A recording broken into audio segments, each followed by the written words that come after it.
Hello and welcome to In the Light, Growing Your Soul with me, Anna Isabel. And my guest today is Paul Burton. Hello. Hi, how are you? Nice to be here. And Paul, you are, amongst other things, you are an EFT practitioner. And I thought it would be a really good place to start talking about your work by looking at EFT, because we've never had anyone on the program. Okay. Does EFT. So tell us, what is EFT? So EFT stands for Emotional Freedom Technique. And basically it works on the simple concept that any dis-ease in the body is there because there is an interruption or a blockage in the flow of energy around the body. And by tapping on the meridian points on the body in a particular sequence, while stating out loud or in your head what your intentions are, you can clear the blockage and therefore can shift whatever the dis-ease is. So it's brilliant for illnesses. It's also very good for people that are nervous or anxious or all of those things, because there are ways where you can do this without anybody actually being aware you're doing it. So what I love about it is it's a tool that once people know how to do it, you can do it for yourself. I'm a great believer in giving people skills they can use rather than having to keep coming back to me in order to improve their lives. So that's what drew me to it. So why should this technique help with physical problems? Well, as I said, with physical problems, because it's a blockage in the energy system, simply by tapping and setting your intentions for what you're doing and what emotion you're looking to clear, this will clear it. So EFT is working on the basis that everything has an emotional root, very much like Exactly. My hypnotherapist as well. Yes. Yeah. So you clear the emotion, and that then allows energy to flow, and then whatever the dis-ease is passes out of the system. So tell us about where we would be tapping, how would we be tapping, what is involved? So the tapping points are very simple. So there's one at the top of the head, one above the eye, one to the left of the eye, below the eye, just below the nose, the chin. There's one here on the collarbone, which is where the collarbone meets your shoulder. There's an angle just there. There's one just under the armpit, which you probably can't see very well. And that's it in terms of the face. As I said, you can also do it without anybody knowing, because you can just do it on the hands. So we have the karate chop point. So when we start, this is where we will always start. And then we will move to here and go around. And then you can tap on the wrist, you can't see here, on the wrist, and then gradually work through each of the fingers. And you can do this under a desk, in your pocket, anywhere that you can do it. And as I said, the intentions that you set, you can set out loud. You can also just set them in your head. Nobody knows. So we're looking at energy points. We're tapping on energy points. Okay. Yeah. So how does this differ from, say, acupuncture? No needles. That's it. Simple. Yeah, and the foundation of it was acupuncture, as I understand it, and I've seen people do it. There seem to be a gazillion different places in the ears, the back, and everywhere that you place the needles. When this first started, it was a very, very complex tapping. What's the word I'm looking for? Tapping process. There was a protocol. There was a different protocol. So you sit down with somebody, they'd have a conversation with you, they'd spend quite a long while diagnosing you, and then they'd work out exactly which points to tap on. And then what happened was Gary Craig started to look at this and realized that he was teaching these people all of these complicated tapping routes.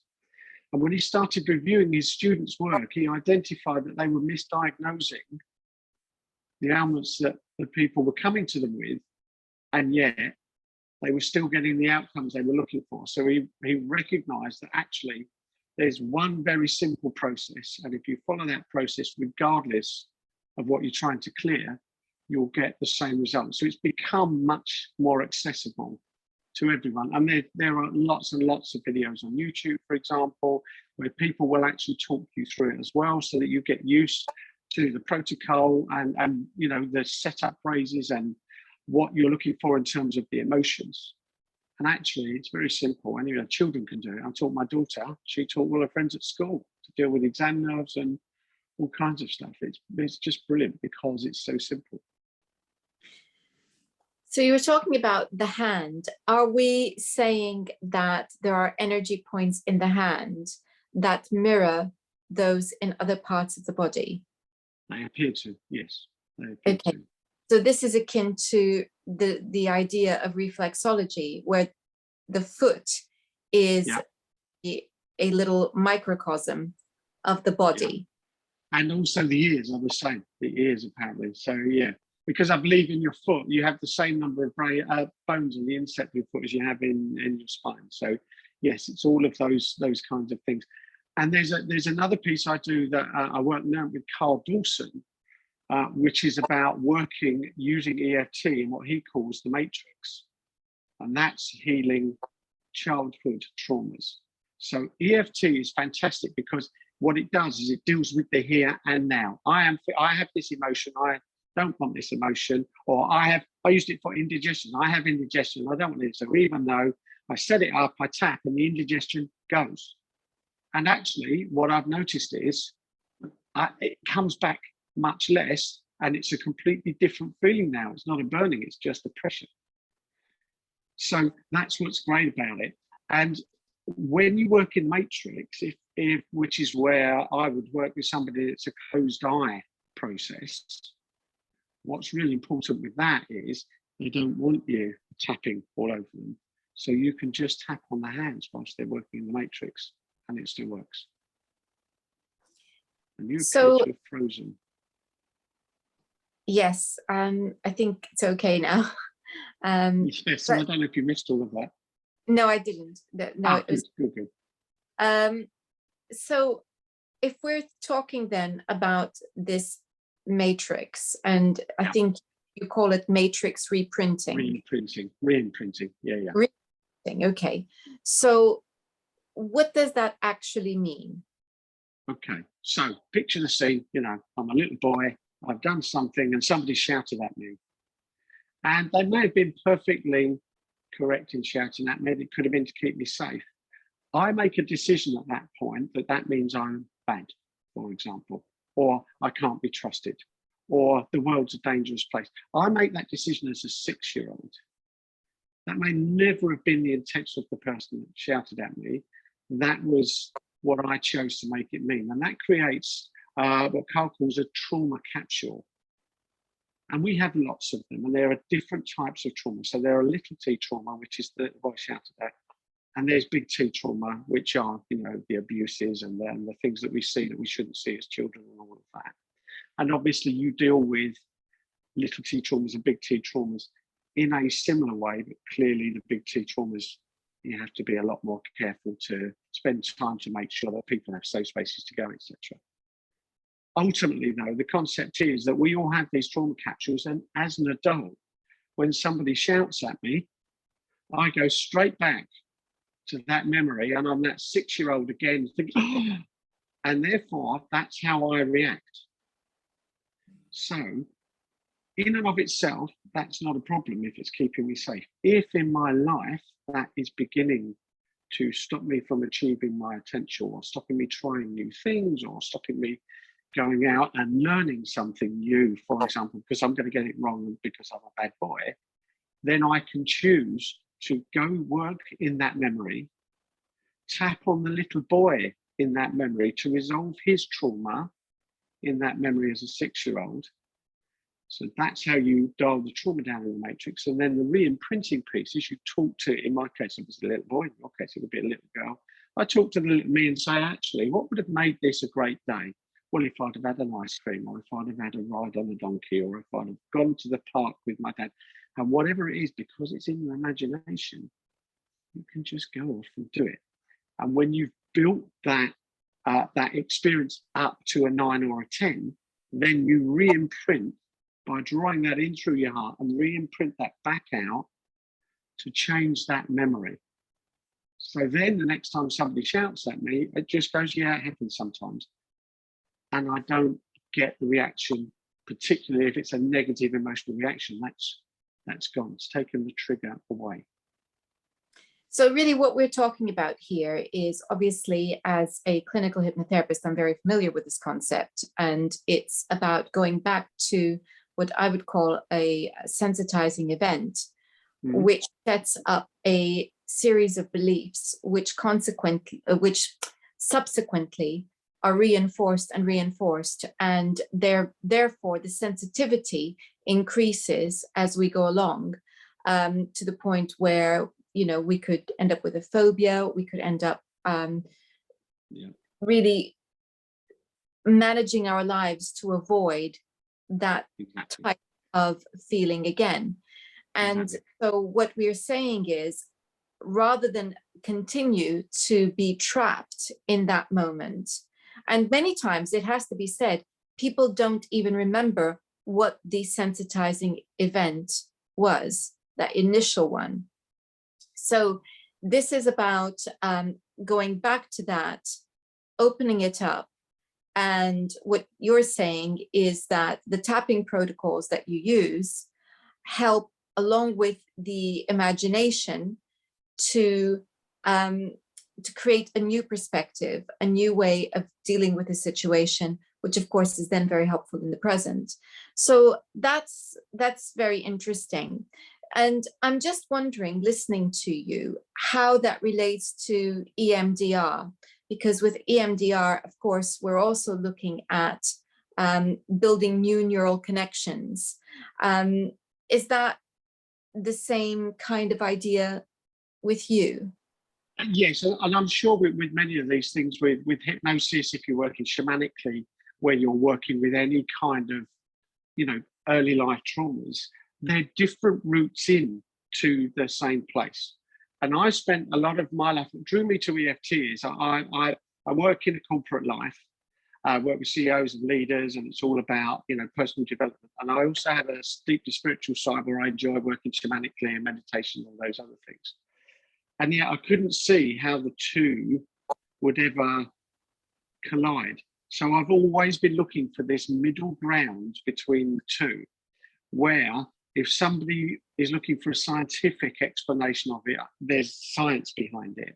And if somebody's looking for a spiritual side of it, that's there as well. So that's what I love about the tool, is that all of that, and there are many other tools, you know, if you just look at simple NLP and some of the things that you can do with NLP, they're all doing the same thing, which is going back to a memory, changing that trigger point so that the next time the external stimulus comes in, the response is different.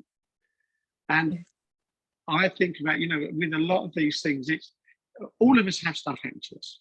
Two people can have an identical experience and make two different decisions about it. For one person, it can be deeply empowering. For another person, it can be deeply disempowering. That person made the decision, nobody else. And most of the time, they go unnoticed because they're not affecting our lives. What happens is every time that triggering event happens, it's like another drop of water going into a bucket. And as long as the bucket's below the top, it's fine.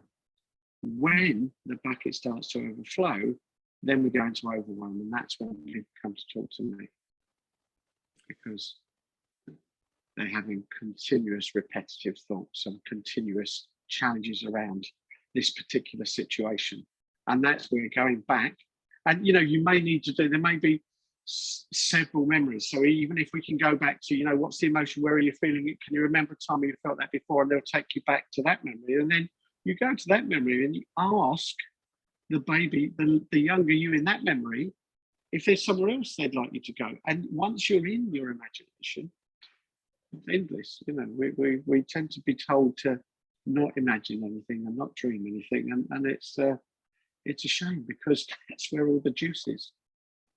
It is, because from an emotional perspective, if we just think about something that we are worrying about, what we are doing is we are imagining an outcome, and we are projecting an emotion onto that possible outcome. And we've decided it to be a negative outcome. And so that energy behind that is fear. I am afraid that this is the outcome, but we experience it as it's definitely going to be that way. And we think that because of all our past experience, it's definitely going to be that way. And one of the things that I say, imagine a different outcome. And immediately when we imagine a different outcome, the feeling that changes. And sometimes people find it almost impossible to imagine a different outcome. They are so convinced that it's like it's happening right now. So it's happening right now, and they're going through all the feelings, and actually what they're doing is they're anticipating. And that's imagination. That's feeling and imagination is the same part of the brain that's being engaged in that moment. And what we want to do is retrain ourselves so that we understand that what we are anticipating is an imaginary outcome. So let's play a game. Let's see how many possible outcomes we can come up with. And immediately that we do that, we are detaching then from that worry, that fear.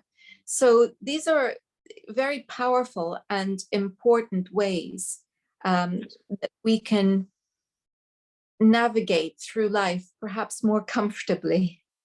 And the irony of it is, many of the people, as I said, my deeper spiritual self, I get lots of people that say, I don't believe in clairvoyance. They can't tell you what's going to happen. That's all rubbish. And yet, that's exactly what they're choosing to do. They're choosing to be clairvoyant and produce an outcome in the future that is definitely happening.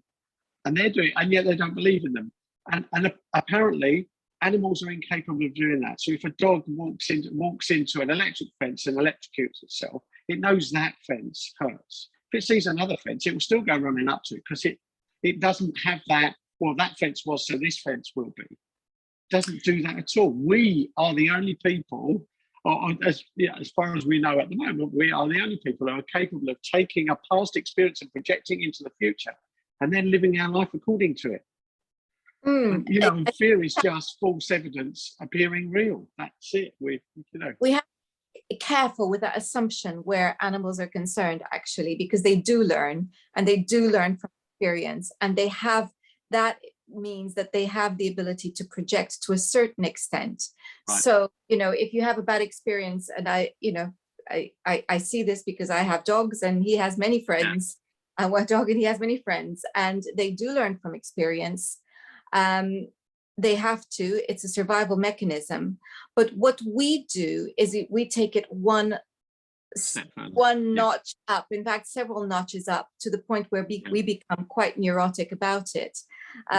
So it's learning that that's not necessarily the case. And the piece around that for me is around mindfulness, where because many of us are living in the future and forgetting to live in the now. Whereas, my daughter has a small chihuahua, and he is in the now. He is never worrying about what's happening next. I mean, I know there's the piece around, I must eat all this food in case I'm offered. Actually, most of the time, he's absolutely rooted in the moment, in the now. And that is, so maybe it comes around, it's for me. They never take that experience and project it forward into a future that does not currently exist. So if they see that dog that barked at them last time that they don't like, they won't worry about that until they see that dog. Whereas we would say, we better not go out in case we see that dog. That's the piece that I think is slightly different. So we need to be using our imagination more positively. I think that's definitely that's important. And tell us about your consciousness connection. So conscious connections for me is the next piece. So what I found with EFT is, because you're asking somebody to tune into an emotion, a lot of people aren't aware of their emotions. And so they're not aware of how their bodies are reacting to what's going on around them. And again, this can lead to burnout, stress, and all of that. And it's because we spend most of our life living up here because the brain's in charge, and it's not. Actually, we're human beings, not human doings. It's about the experience of being, which is an emotion. So the conscious connections piece is reconnecting people to their core, their soul, whatever that is, and that's their essence, the piece of them that was present at birth, capable of anything and everything. And as all of the experiences as we've grown up get layered on top, we forget and disconnect from that. So the idea of conscious connections is that once we become conscious, and it's the same with, you know, we put up with something and then one day, I really don't like that. I've now become conscious of it. As soon as I have consciousness of it, I have a choice to change it. So where conscious connections doing is, first of all, getting people more conscious of what's going on for them, and then connecting them back to their potential when they were born and allowing them to make the decisions and live from their gut or their intuition, as opposed to from their heads. I think this is an important part of the process, because really what we're talking about is developing an awareness of what we're feeling, what we're thinking, an understanding of how everything is working within us. And so it's an important part of the process of healing. I'm not quite sure what happened there. I lost you. Okay. Okay, so developing awareness is one of the important parts of healing, of the therapeutic process. And whether I'm working as an astrologer, helping somebody look in the mirror and have an understanding that way, or whether I'm guiding someone through a hypnotherapy process where they're looking at memories which have been hampering them in some way and helping them to see the connection to the thing that happened yesterday and why it was such an issue. What really we're doing is we're saying we need to understand ourselves better. We need to have a deeper awareness of what makes us tick and why it is that certain things are problematic for us, and how we can then move beyond that. So yes, being conscious is very much a part of the process, because if we are conscious, it means that those things that would normally bother us, as we're about to react, we can get that little bit of detachment that is going to make us think, oh, it doesn't have to be this way. You know, maybe our default is always to assume we're being rejected. Yeah. And perhaps that doesn't have to be our default anymore. Exactly. Because we weren't even aware that we were anticipating rejection. But now we're aware that this is one of our patterns. One of our, I don't like using computer language because I'm getting a bit fed up with people comparing us to computers. We're not computers. But that is a good word to use just at this moment. That let's use the word conditioning.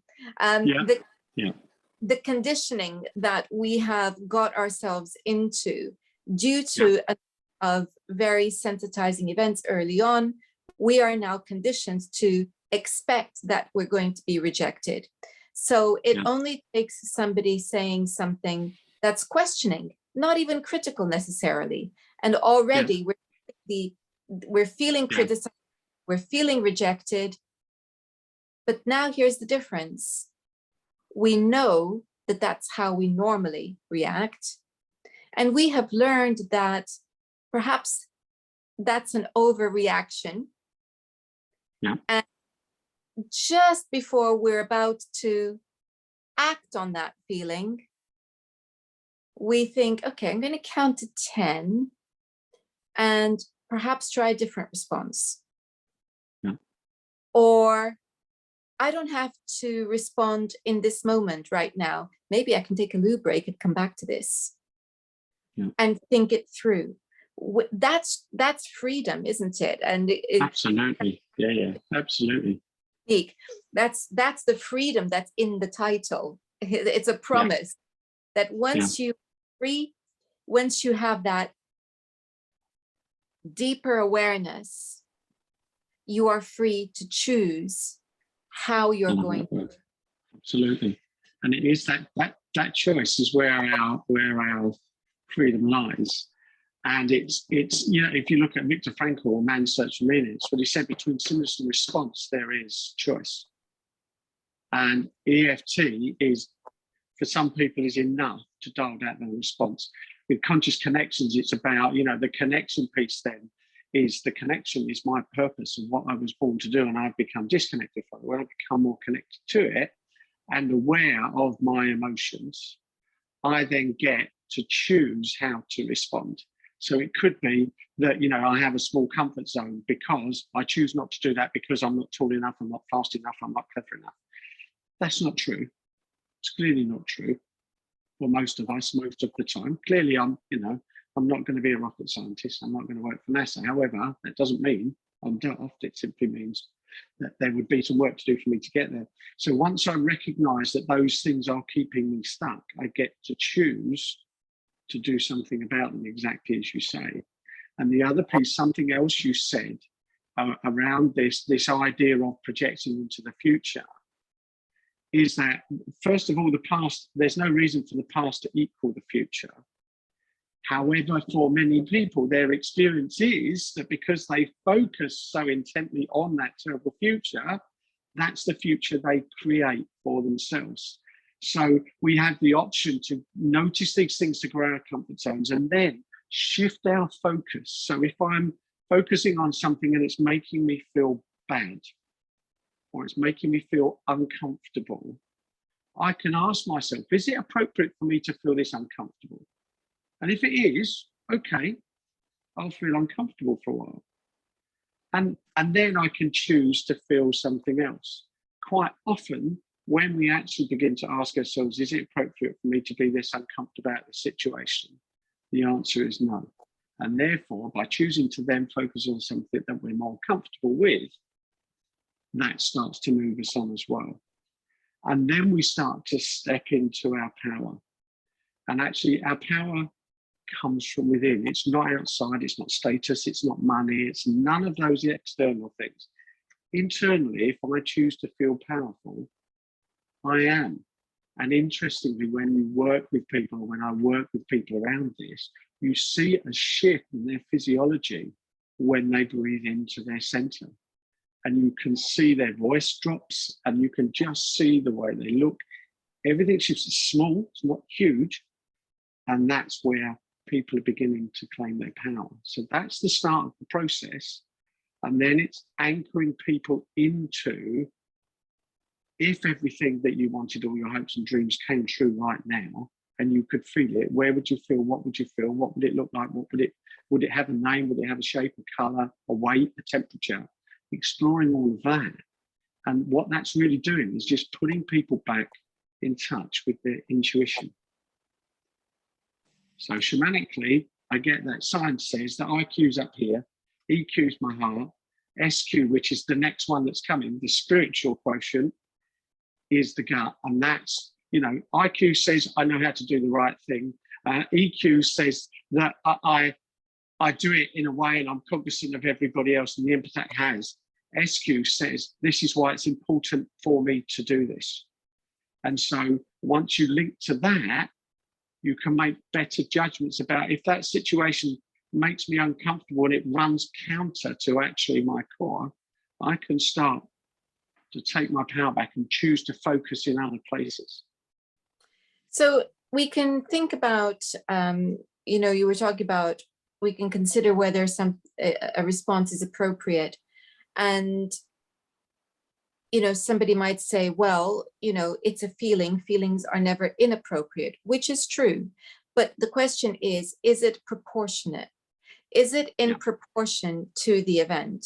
So it's, the question is, am I overreacting? Is this in proportion? If I want to fling something at someone because they have bumped into me as I'm walking down the road, is that a proportionate response? And if the answer is no, then you know that there's something that you need to explore, because clearly you're feeling very vulnerable. Maybe you feel that you don't command any respect from anyone. So let's come back and work through that. And you were talking about the gut, and we call that the second brain, because there's the neurotransmitters that we associate with the brain are also being produced in the gut. So it's a very important thing. And we say that we have a gut feeling. We almost instinctively know that our gut also tells us what to do. It's our heart and it's our gut. And so if we're following that, as you called it, intuition, and if somebody else might call it that gut feeling, and wisdom. Because what you have is a higher sense of something that you can't quite put your finger on. You can't yet explain it, which means your brain is trying to piece it together, but you kind of know that this is where you want to go. So let's explore that. What is it's do we need to do a little bit of experimentation to discover? It might be as simple as looking at courses online and explore whether anything that you see speaks to you. It's very exciting process when you start opening the doors. Absolutely. And the connection piece for me is it's connection to source, whatever that is for you, because this is not people get confused with spiritual intelligence, that it's to do with religion, and it's absolutely, it can be. It's absolutely nothing to do with that, really, though. It's a connection to source, whatever that source is for you. However, that's how we came in. That's how we were connected. And when you watch young children, all they're doing is what makes them feel good, safe, or everything. And then what happens is, as we go, oh, don't do that, don't go near that, be careful of that, watch out for that. And we give them all of these, or we're given all of these things that we choose. And again, this is where the EFT links back in. Those beliefs drive our behaviors. So once we get them out of the way and get back to our core connection and start making our decisions from there, because this is brilliant, but this is Google. I know you don't like computers, and I get it, but if I'm I'm feeling uncomfortable, my brain goes, oh yeah, hold on, let me just Google uncomfortable. Oh, there's 7,365 examples of what feeling uncomfortable feels. And brain goes, that's brilliant. And that's not what I was choosing at all. That's where my focus was. So that's the piece, really, is learning that actually emotions are simply signposts. And I accept my piece is, there are no good or bad emotions. There are just emotions. And my appropriate or inappropriate is exactly what you said. It's situational. If you've just had a breakup with someone that you've had a relationship with, is it reasonable to be upset and distraught and sad? Absolutely. Absolutely. And that's fine. And, it's all about working out, exactly as you said, throwing somebody at something at someone who's just knocked you isn't. However, their emotion was there. So it's noticing it and deciding whether it's appropriate or not. And knowing that we have the choice. What I found empowering was like doing this work is I'm now in control of my life, not anybody else. I was like probably many people, well, when I get that, I'll be happy. And when I get that, I'll be happy. And then when I get that, I'll be happy. One day, the 8th day of the week, one day, and actually, I just choose to be happy. And you know what? I am. And the other piece of the universal truth is that once I start to focus on those night classes you were talking about, or people, they actually start to pop up. I don't actually have to go look for them at all. They find me. So then you start linking into cosmic ordering and all of the, so yeah, there's a, you know, and the science around it is the reticulator, which is that, you know, whatever you decide to focus on, your reticulator, I think, is like a radar to keep you safe, will look for.